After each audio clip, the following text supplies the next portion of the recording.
O patrimônio cultural em pauta na rádio da Universidade. Momento do Patrimônio. Produção e apresentação, Guta Teixeira e Diego De Vincenzi.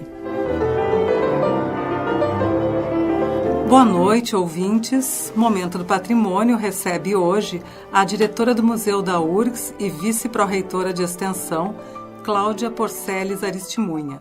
O tema do nosso programa é a exposição As Meninas do Quarto 28, que está em cartaz no museu desde o dia 8 de outubro e encerra sua temporada no próximo dia 31. Boa noite, Cláudia. É um prazer te receber aqui no Momento do Patrimônio. Boa noite. Cláudia, qual é a temática da exposição As Meninas do Quarto 28? As Meninas do Quarto 28 é uma exposição que traz a memória de meninas que estiveram presas durante a Segunda Guerra Mundial e a intervenção do nazismo na República Tcheca, que ocupou o que era uma fortaleza militar, e levou para... Como eles não poderiam matar, simplesmente sumir com artistas de renome internacional, inclusive, eles levaram para esse gueto, que era um gueto de passagem, era um campo de concentração que não era um campo de extermínio. Portanto, é considerado um gueto, dos vários que a Segunda Guerra produziu, né? O nazismo produziu. Lá se reuniram, então, artistas plásticos, cantores, pianistas, diretores de teatro, de cinema, e algumas crianças que iam com seus pais, ou com um dos seus pais, ou sem nenhum. Muitas crianças. Esses artistas tinham uma administração judaica nesse gueto. E eles se dividiram para o dia a dia, privilegiando aquelas aptidões, a sua formação inicial. E lá eles davam aula para essas meninas. Eles tentavam dar escondido aula de matemática, português, história, mas a arte era liberada. Porque ao mesmo tempo que era um gueto, um campo de concentração, ele era também um cartão de visita do nazismo. Tanto é que a Cruz Vermelha, esteve visitando quando as denúncias começaram a surgir dos maus tratos, do nazismo, e o lugar era tão bem organizado e foi tão bem maquiado que o relatório do representante francês da Cruz Vermelha foi positivo ao extremo, dizendo que era um lugar maravilhoso. No entanto, mesmo aquilo que foi produzido para receber a Cruz Vermelha, quem fez a produção, como um filme que foi feito e tal, já foi direto no dia seguinte para Auschwitz e morreu. Então, o francês também acreditou porque queria, né, nesse cartão de visitas. Bom, para tornar a vida dessas crianças um pouco mais agradável, com criatividade, com autoria, principalmente vários, mas principalmente a Friedel, que era uma artista plástica de renome internacional, trabalhou com eles o desenho, a pintura. E os meninos ficavam separados das meninas, por isso é o quarto das meninas, né? As meninas do quarto 28. E o quarto 28 ficou marcado porque a Friedel, quando foi todos os dias, como em todos os guetos e todos os campos de concentração, saía a lista com o nome das pessoas que iam para os campos de trabalho, para os canteiros de trabalho, mas que a gente sabia que entravam no trem e estavam indo para a câmara de gás. E o marido da Friedel foi, um dia destes, estava na lista e ela quis ir junto. E ela não estava na lista. E ela, então, antes de sair, pegou esses centenas de desenhos e de trabalhos e botou em 2 malas e pediu para um outro prisioneiro judeu guardar. Ele guardou, escondeu. E esses desenhos, quando acabou a Segunda Guerra, então, foram encontrados nas malas que estavam escondidas. E esses desenhos são memórias, nos levaram a grandes descobertas, inclusive, que podem nos fazem afirmar que os primórdios da arte-terapia, por exemplo, começaram ali com a Friedel. A Friedel tinha estudado na Bauhaus, então ela usou técnicas bastante complexas de pintura e de desenho, de tabela de cores com essas meninas. Tá? Então, isso a gente pode ser visto. Os desenhos são réplicas, obviamente. Os originais estão no Museu de Praga. E o campo de Terezin é visitável. Né? Cláudia, a exposição chegou no Museu da URGS após passar por diversos países da Europa, além de regiões aqui do Brasil, como São Paulo e Brasília.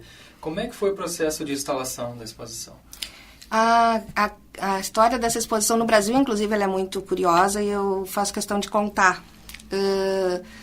Um dos desenhos e um dos personagens principais dessas meninas que estiveram presas chama-se Érica Stranska. A Érica era filha de um casal judeu que, antes do nazismo, se separou pela crise da Europa. E a mãe da Érica foi embora para a Inglaterra tentar a vida e não conseguiu voltar porque a guerra estourou.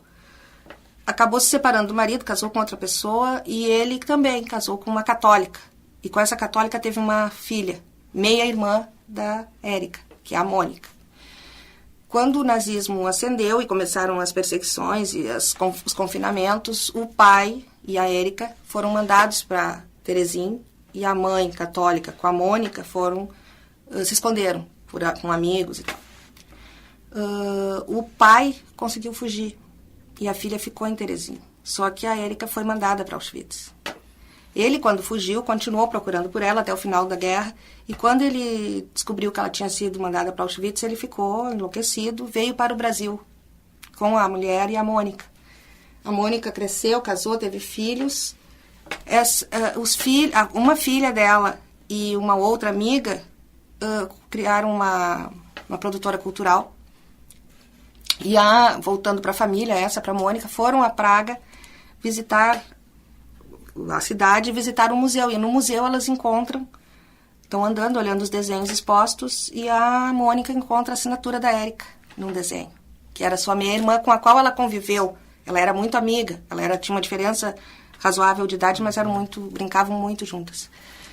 Voltaram para o Brasil e a Karen, que é a filha da Mônica, começou a entrar em contato com o museu de lá e descobriu, e a neta da Mônica, descobriu que existia um livro, As Meninas do Quarto 28, escrito por uma jornalista chamada Nelore, que, pesquisando sobre uma ópera, Brund Bar, descobriu que a ópera tinha sido encenada muitas vezes em Terezin, quis saber por quê, e encontrou as meninas, hoje senhoras, que estão vivas ainda e que se dispuseram a falar sobre o assunto. Algumas não se dispõem, mas 5 delas se dispuseram.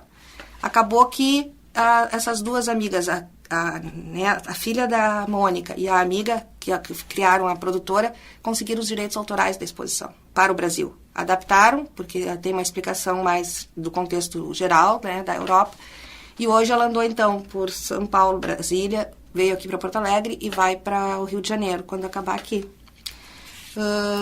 Ela também tem essa história da assinatura, de ter encontrado pela assinatura, é muito importante, porque isso é um marco da exposição e dessa história.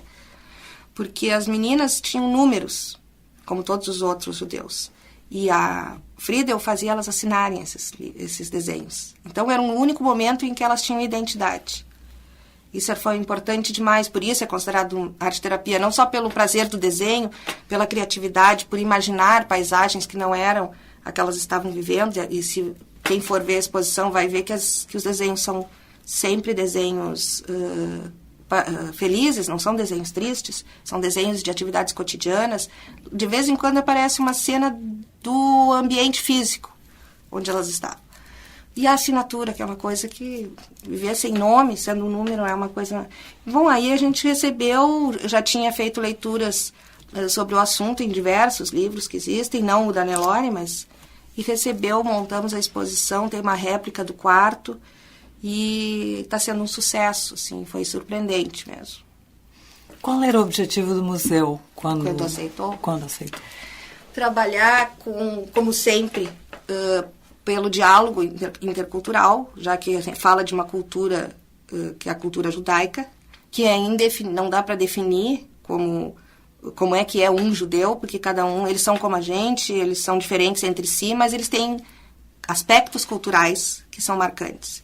E eles têm que ser aceitos, né? Como o calendário, inclusive, que é diferenciado e que as escolas respeitam. Mas também porque veio num momento em que nós estamos vivendo uma série de atentados, de restrições, de segregação, o povo sírio, o preconceito aqui no Brasil, no Rio Grande do Sul, em Porto Alegre, contra os imigrantes, a ascensão do neonazismo, né, no Brasil inclusive, em Porto Alegre inclusive, o bullying, né, a volta da questão do racismo, o machismo. Então, assim, através dessa exposição que fala especificamente de crianças judias, a gente está trabalhando com as escolas e tem dado certo todas essas questões. Que o mínimo de segregação que tu faz na escola, aquele chamado bullying, é uma coisa muito grave e que pode se transformar numa coisa muito ruim, como a gente tem, inclusive, notícias, né, de suicídios. Então, tem funcionado muito, a gente fica muito surpresa com a atitude dos alunos na exposição. Acho que estamos cumprindo o nosso desejo, pelo menos. Cláudia, nós vamos então encerrar por hoje. Voltamos na próxima terça para conversar mais um pouco sobre as meninas do quarto 28. Obrigada, então. Boa noite. Boa noite. Boa noite. O Momento do Patrimônio apresentou hoje a primeira parte da entrevista com a diretora do Museu da URGS e vice-pró-reitora de extensão, Cláudia Porceles Aristimunha, sobre a exposição As Meninas do Quarto 28, que está em cartaz no museu até o dia 31. Este programa é uma realização do Setor de Patrimônio Histórico da Superintendência de Infraestrutura da URGS. O SPH coordena o projeto Resgate do Patrimônio Histórico e Cultural da URGS, que capta recursos para a restauração dos prédios históricos da universidade e a sua adaptação à acessibilidade universal. Para mais informações, acesse nossa página www.predioshistoricos.urgs.br ou entre em contato conosco pelo e-mail predios.históricos@urgs.br.